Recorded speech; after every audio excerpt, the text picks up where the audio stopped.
Millennium Hindi पाठमाला 7। पाठ 2। मानवता के सेवक स्वामी विवेकानंद। अपनी प्रथम विदेश यात्रा समाप्त करके सर्वधर्म सम्मेलन के मंच से भारतीय संस्कृति की पताका दिग्दिगंत में फैलाकर विदेशों में वेदांत प्रसार के केंद्र स्थापित करके स्वामी विवेकानंद को स्वदेश लौटे 2.5 वर्ष हो चुके थे। ये 2.5 वर्ष का काल उनके घनघोर श्रम का काल रहा। इस अवधि में उन्होंने एक बार पुनः संपूर्ण देश की परिक्रमा कर डाली थी। वे कश्मीर से कन्याकुमारी तथा द्वारका से कामरूप तक देशवासियों को पुनः जागृत करके धर्म स्थापना का संदेश दे चुके थे।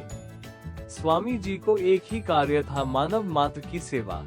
उनके इस संपूर्ण कार्य के 4 पक्ष थे, जिनमें से सर्वप्रथम था तेजस्वी तरुण सन्यासियों का गठन करके उनके द्वारा वेदांत प्रचार, तरुण तपस्वियों के प्रशिक्षण हेतु प्रशिक्षण केंद्रों व मठों का निर्माण, सामाजिक जीवन से तादात्म्य बैठाने के लिए सहायता केंद्रों की स्थापना, विद्या केंद्रों व अनाथालयों की व्यवस्था तथा गरीबों की मुफ्त चिकित्सा का प्रबंध। मई 1897 में रामकृष्ण मिशन की स्थापना की गई। सन्यासियों के संस्कार एवं प्रशिक्षण के लिए बेलूर मठ की स्थापना का कार्य तो प्रारंभ किया जा चुका था।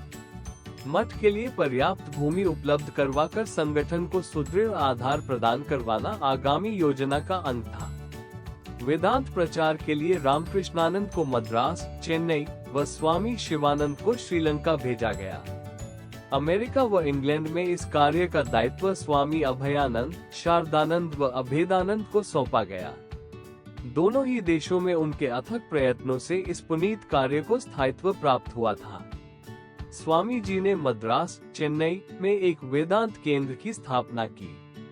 अल्मोड़ा जिले में 3600 फीट की ऊंचाई पर स्थित मायावती आश्रम अपने धन का एक अलौकिक केंद्र ही था, जहां किसी भी इष्ट देव की, यहाँ तक कि रामकृष्ण देव की पूजा तक वर्जित रखी गई थी। इस स्थान को रामकृष्ण देव के जन्मोत्सव पर प्रबुद्ध भारत पत्रिका का स्थायी केंद्र बना दिया गया था। प्रचार के क्षेत्र में स्वामी जी के निर्देशन में 3 पत्रिकाएं प्रकाशित होने लगी थी। मद्रास, चेन्नई से ब्रह्मवादे, अल्मोड़ा से प्रबुद्ध भारत तथा कलकत्ता, कोलकाता से उद्बोधन। सहायता प्रकल्पों के रूप में स्वामी अखंडानंद ने राजस्थान की अनेक रियासतों, विशेषकर उदयपुर, अलवर, खेतड़ी आदि में शिक्षा के क्षेत्र में विलक्षण कार्य कर दिखाया था। उन्होंने मुर्शिदाबाद जिले के अकाल पीड़ितों के बीच भी सराहनीय कार्य किया था। दीनाजपुर क्षेत्र में स्वामी त्रिगुणातीत भी इसी पुनीत कार्य में जुटे थे।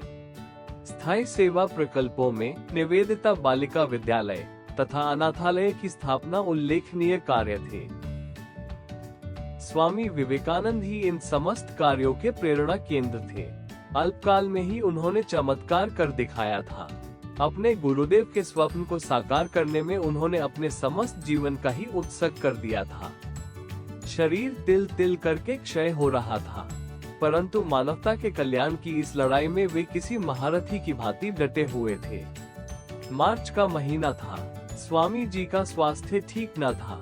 चिकित्सकों के मतानुसार स्वामी विवेकानंद जी के लिए जलवायु का परिवर्तन अत्यावश्यक था।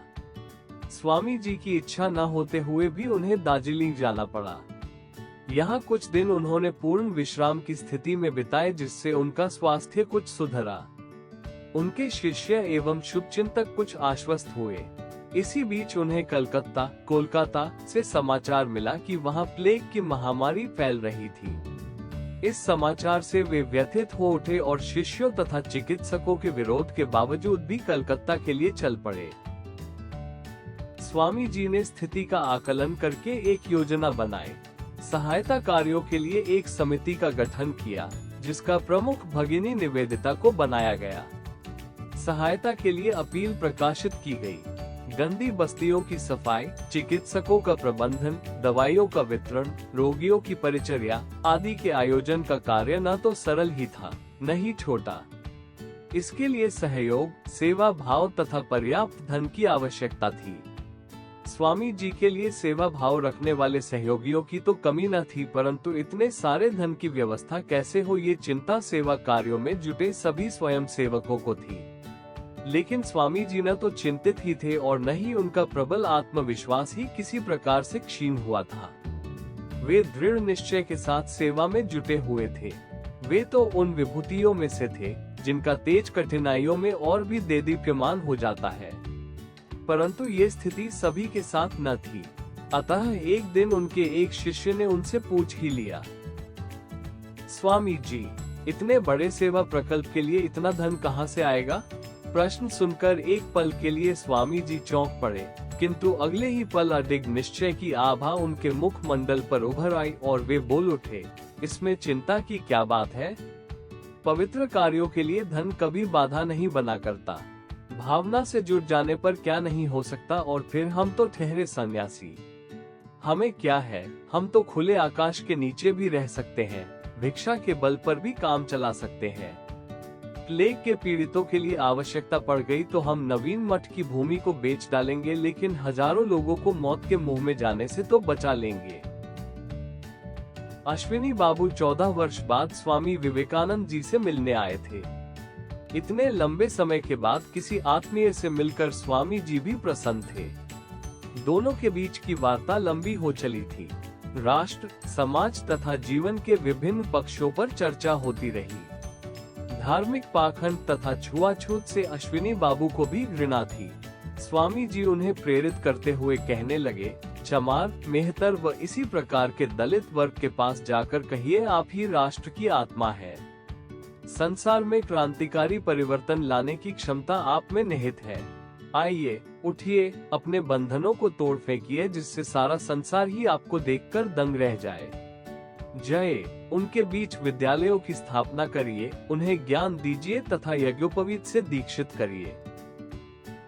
हरिजनोत्थान के इस प्रखर समर्थन को सुनकर अश्विनी बाबू की उत्सुकता जागृत हो गई। वे बोले, क्या ये सच है कि मद्रास, चेन्नई के ब्राह्मणों ने आपको शूद्र कहकर वेदों के प्रचार के लिए अनाधिकारी व्यक्ति घोषित किया था? स्वामी जी ने स्वीकृति सूचक सिर हिला दिया।